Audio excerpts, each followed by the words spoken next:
Sivaya Nama Tiruchitrambalam. Welcome back to our discussion on the 9th Tirumurai. By Lord Shiva's grace, we have already concluded 19 Tirupadigams and today he is blessing us with the 20th Tirupadigam. 20th Tirupadigam is written to the place called as Thillai. This is also written by a saint who is considered to be a king from the Chola dynasty, and his name is Kandaradhithar.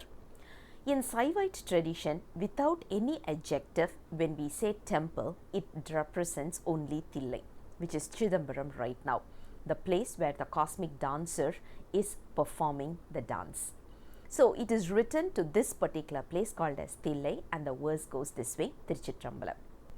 minnaar uruvam மேல் விளங்க வெண்கொடி மாளிகை சோழ பொன்னார் குன்றம் ஒன்று வந்து நின்றது போலும் என்னா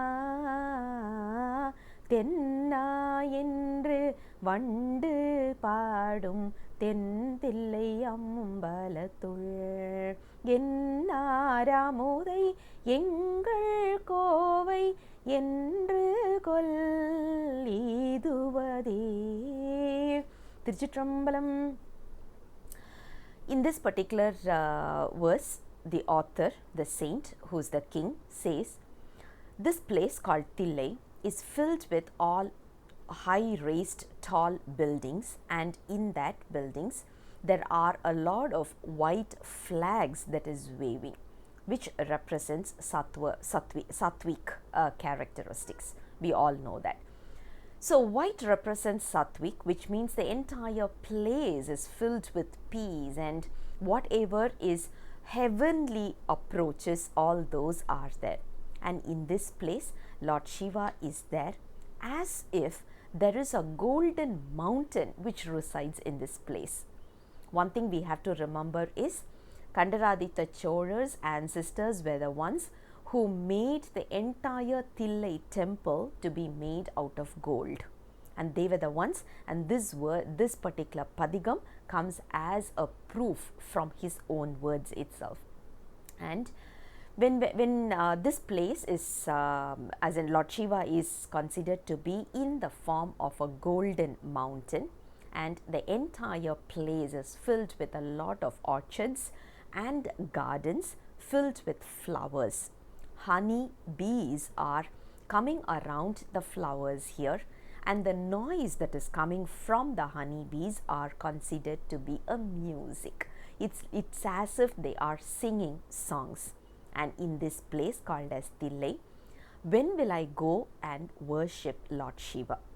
This is how the verse concludes. One thing we need to understand is the author is actually in the place called as Thillai. And when he is standing there and when he says, when will I go and worship, it means he is representing something beyond what we are able to see with our eyes, isn't it?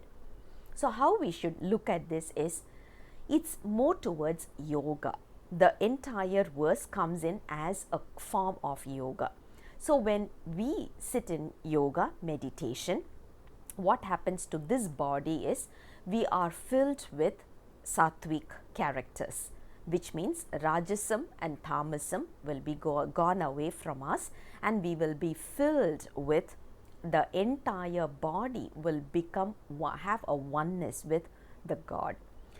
That is when we will start realizing that Lord Shiva, who's not outside, who's inside us, and he comes in as if like a lightning, he's within us. Once we start understanding that, that is where we will start to hear all the divine sounds and music, because when we talk about the gardens and orchards, it's not something to be searched outside, rather it is within us.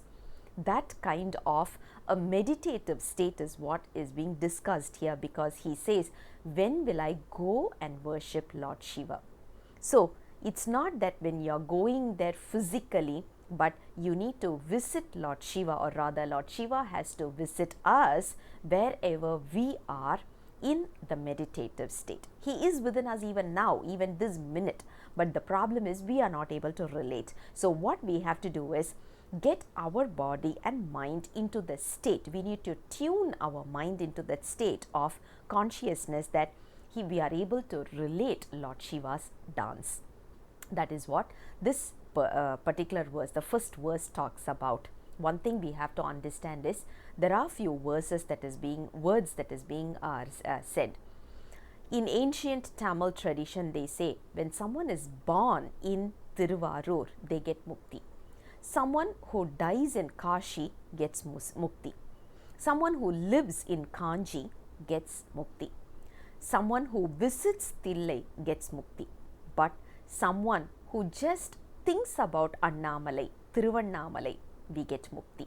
That is what the ancient traditional saying goes, which is also said as the moment you visit Thillai, not physically but within our Olakka Mandapam, which is between our eyebrows, the place is called as Olakka Mandapam, and when you are able to see Lord Shiva dancing there, that is what mukti is all about.